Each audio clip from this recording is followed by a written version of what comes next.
Ladies, alam nyo ba kung ano-ano ang mga unang tinitignan ng lalaki sa inyo? Hello guys! So, ang topic natin for today, mga unang napupuna, unang napapansin, unang nakikita ng lalaki sa inyong mga babae. So, kung nakaka-relate ka, panoorin mo ito.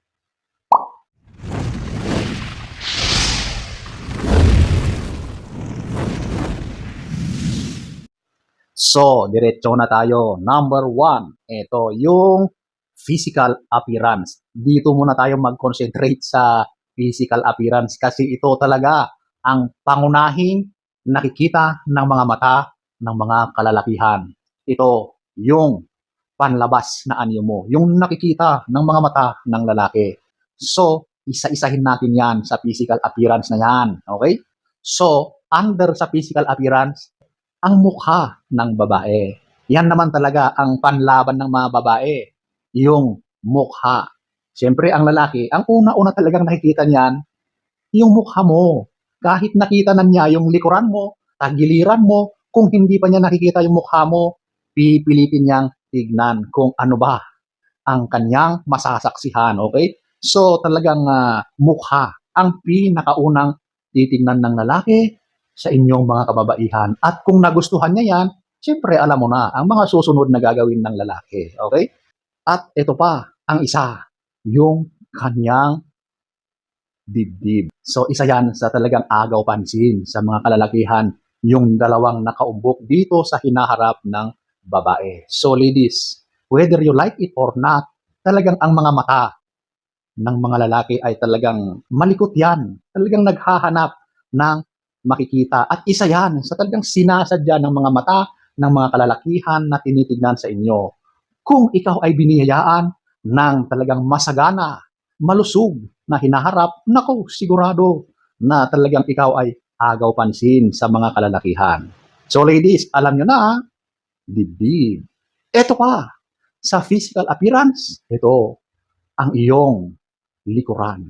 Oh, di ba? Grabe sa likod. Pero, ladies, alam nyo, isa yan sa talagang sinusundan ng tingin ng mga kalalakihan. Kapag napadaan ka sa harap ng mga kalalakihan at nakita nila na wow, bongga, di ba? Grabe, ang lakas ng dating. Sigurado, nahahabulin ka ng tingin kapag nakalampas ka na at alam mo kung ano ang tinitignan nila, yung nandoon sa likuran. Okay?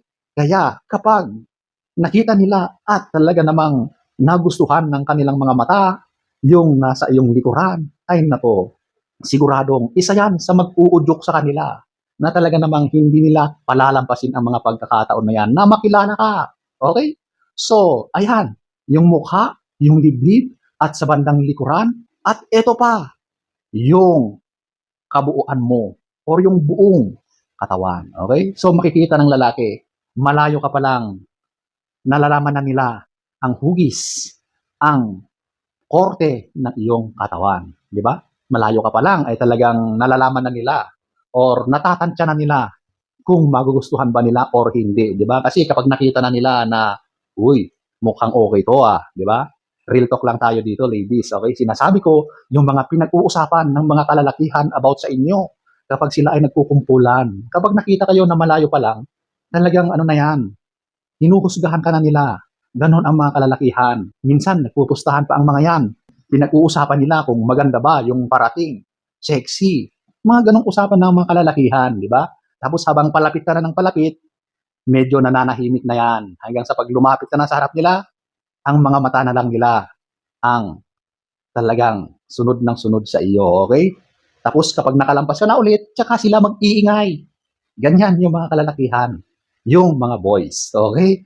Normal yan, real talk yan. Yan ang nangyayari sa labas, okay? Yan ang nangyayari sa totoong buhay para alam nyo kung ano ang tinitignan ng mga kalalakihan. So ayan po, sa under sa physical features, yan yung mga pangunahing tinitignan ng mga kalalakihan. Number 1. Number 2, ito yung facial features. Ito ay nakakonsentrate sa mukha mo or sa face mo. So yung facial na features na meron dyan, ang iyong mga mata, ang iyong mga labi, ang kinis ng iyong mukha, Yan yung mga ibang tinitignan ng mga kalalakihan. Kapag tumingin yan sa mukha mo at nakita na, uy, ang kinis naman ng mukha nito, parang ang lambot.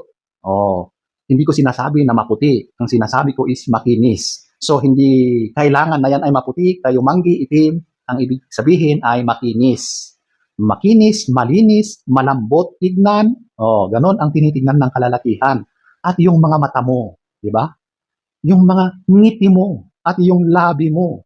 Di ba may sinasabing kissable lips. Kinikilatis din ng lalaki yan sa unang mga pagkakataon. Lalong-lalo na kapag malapitan ka lang. Siyempre, kailangang malapit ka sa kanya para mahusgahan niya ang iyong mukha. O, di ba? So, ayan po ang number 2. Number 3, ito yung grooming. Wow. So, ito na yung kung paano mo ayusin ang sarili mo. Ang mga lalaki, tinitignan nila yung buhok mo, yung kuko mo, tinitignan nila yan kung malinis. Hindi ko sinasabi na kailangan may kulay yan, hindi po ganon. Ang tinitignan nila ay kung maiksi yan, malinis yan, yun lang naman eh. At syempre, kung malinis ka sa pangangatawan, grooming yan, hygiene, personal hygiene. Kasi ang mga lalaki, tinitignan talaga kung malinis ka sa katawan, kung conscious ka sa iyong personal hygiene, kung paano mo ayusin ang sarili mo. Tapos syempre kung paano mo ayusin yung mukha mo, okay? Hindi ko sinasabi na kailangan mong pinturahan ng napakakapal yung mukha mo. Actually, ang mga lalaki, mas prefer nila ang natural looks mo. So kahit wala kang ilagay dyan, maa-appreciate lalo ng lalaki yung nakikita nila. Okay? So ladies, mahalaga ang grooming sa inyo. At yan ang isa sa talagang pinapansin at nakikilatis ng mga boys. Number 3. Number 4, ito yung social cues.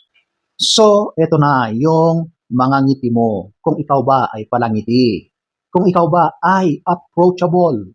Alam nyo ang mga lalaki, kapag may babae o mga babae sa kapaligiran, ang mga yan ay nagmamasid lang. Tinitignan nila kung approachable ka ba, kung ikaw ba ay madaling kausap, nakita yan kung paano nyo i-handle yung sarili nyo sa public.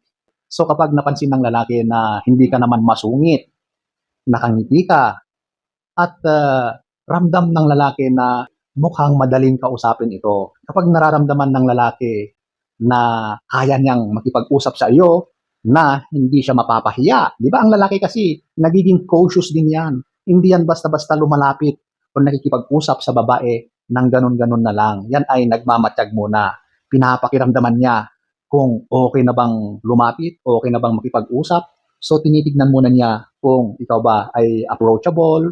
Nakikita yan sa mga manners mo, yung mga pananalita mo, the way you portray yourself in public, yan, nakikita ng mga lalaki yan. At kapag ramdam na lalaki na, oy, okay ito, subukan ko ngang makipag-usap. Ganun yun. So yung mga social cues, mahalaga yan. At isa yan sa tinitignan ng mga kalalakihan para magkaroon siya ng confidence para lumapit or lapitan ka at makipagkilala sa iyo. Number 4. Number 5. Overall aura. Ano ba yung aura na ito? So ito yung unang-unang nakikita or napapansin ng lalaki sa iyo, yung aura mo.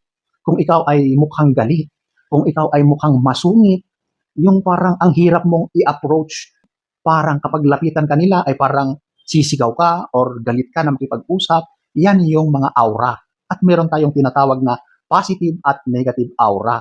Siyempre yung mga positive aura na yan, yan yung nakikita nila na maayos yung pagmumukha mo, ikaw ay palangiti, ikaw ay mukhang masaya, ikaw ay tulad ng sinabi ko, approachable. Pero yung mga negative aura, ito na, yung mga mukhang masungit, galit, yung tila ba ay busangot ang mukha, yan yung mga negative aura.